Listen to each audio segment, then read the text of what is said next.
What's up, everybody? Welcome to Coach to Win. I'm Christian Fourier. And today, in honor of Ethan Kross, award-winning psychologist and author of the national best-selling book called Chatter, The Voice in Our Head, Why It Matters, we are going to give you the Coach to Win top 4 victims of chatter. We're not going to do choke anymore, the top biggest chokers in all of sports. No, we're renaming it Chatter in honor of Ethan Kross.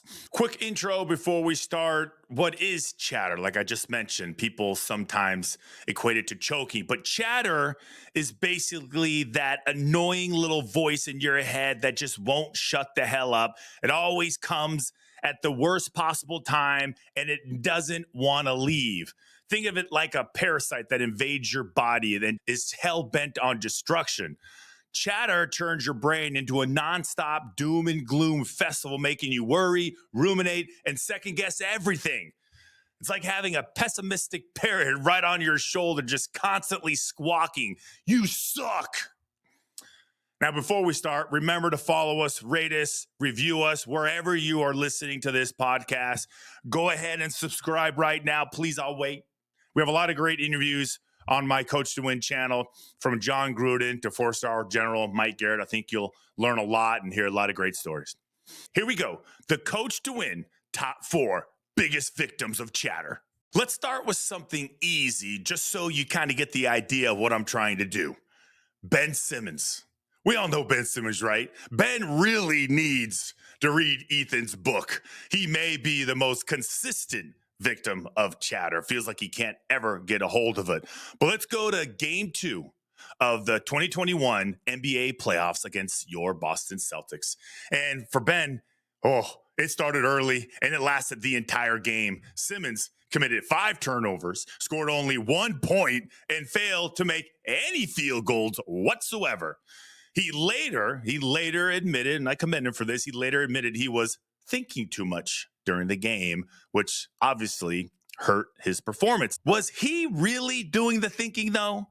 Or did some parasite invade his inner voice and fill him with fear and self-doubt? That's our first example of chatter having its way with someone. Number 2, and remember, this is in no particular order, right? That's the way we do things here at Coach to Win. Who remembers Chuck Knoblauch? 4-time All-Star, 4-time World Series champion, AL Rookie of the Year in 1991, won a Gold Glove, 2-time Silver Slugger Award winner, also a victim of chatter. Does anyone, raise your hand, remember when Chuck Knoblauch forgot how to throw a ball from second to first? Probably one of the easiest things to do, especially for a pro. How about that game against the White Sox in 2000? Knoblauch committed 3 throwing errors in just 6 innings. The situation became so dire that Knoblauch voluntarily left the game and even departed Yankee Stadium while the game was still in progress. Was it just a really bad case of the yips? Well, for me, in my opinion, the real cause was his inner voice convincing him that he sucked. It's crazy. Number 3, let's go to Greg Norman and the 1996 final round of the Masters. So the final round, Norman had a 6-shot lead over Nick Faldo. However, as the pressure mounted, so did the chatter inside his head. Norman's game just unraveled and he shot a disastrous final round of 78 and Faldo shot a 67. That's an 11-stroke swing and a 5-shot victory for Faldo. Norman said he was in total control before teeing off that day. He later admitted that he couldn't sleep the night before, filled with doubt about his ability to maintain his lead. Chatter was whispering sweet nothings before the round even started.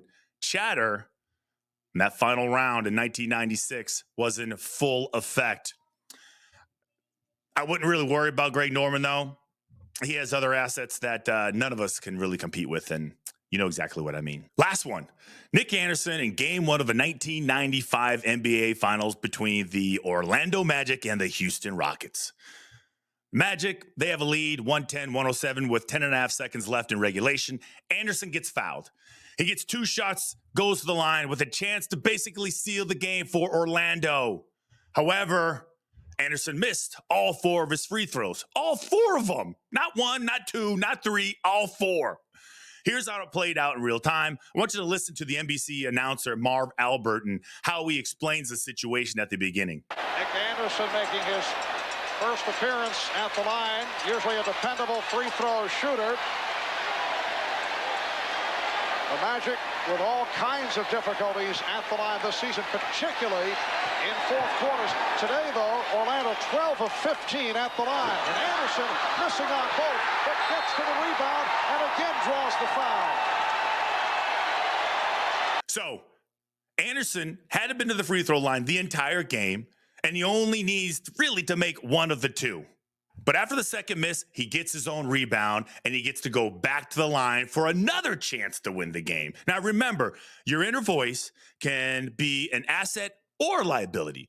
Chatter, for me, just rolled up into the arena and told Anderson, I'm the captain now. I'm the captain now. You're not making these shots. And he let it happen. Here's how it ended. Anderson, a 70% free throw shooter, will shoot 2 more. Well, everybody do it by committee, and another miss by Nick Anderson. Well, the 3 to make 4 rule, that's in effect, I believe, yes. And he misses 4 straight. He got 2 more chances, and he missed them both. Houston went on to win the game in overtime and eventually swept the series. What happened to Nick? He, just like the rest, did not have the tools to quiet that negative voice. Now, I'm no different. It has happened to me multiple times, to my friends, my teammates, and my own kids. As parents, you are helpless. As a player, you find yourself panicking because you don't know how to stop it or control it. That's why you need to go get Ethan's book, Chatter.